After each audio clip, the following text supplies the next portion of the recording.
Il n'y a que 3 moyens, et 3 seulement. Il y en a un qui est très connu, qui est très cher et qui ne sert à rien. C'est ce qu'on appelle le cosmétique, qui peut aller de la chirurgie esthétique jusqu'au badigeon d'hiver. Quelle que soit la technique utilisée, elle ne sert à rien pour réparer des angles d'irréparable outrage.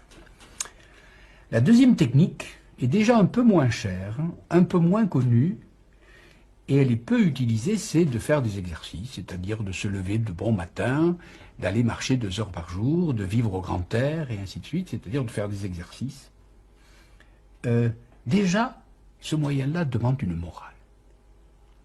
Mais le troisième moyen de rester jeune, le premier n'est pas efficace du tout.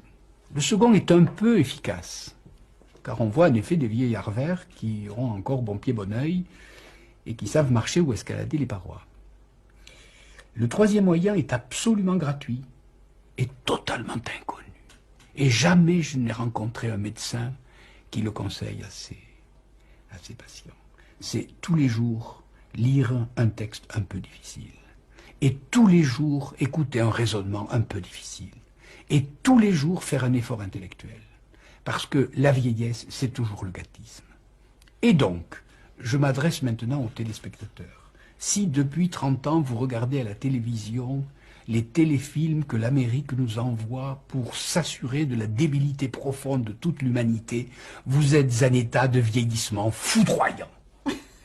Et si au contraire, au lieu de regarder ça, vous prenez un livre un peu difficile, par exemple celui-là, oui, un peu difficile, et que vous essayez de comprendre une seule page pendant 10 minutes, vous êtes sûr de rajeunir.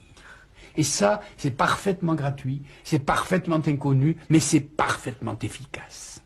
C'est-à-dire que le vrai secret de la jouvence, oui, il est dans la tête. Alors donc, plus de téléfilms à la mode américaine, lisez donc des livres, et je le répète, difficiles, pas des livres faciles, apprenez des choses difficiles. Alors, le cosmétique peu, l'exercice assez, l'intellect beaucoup. Merci Michel Serres.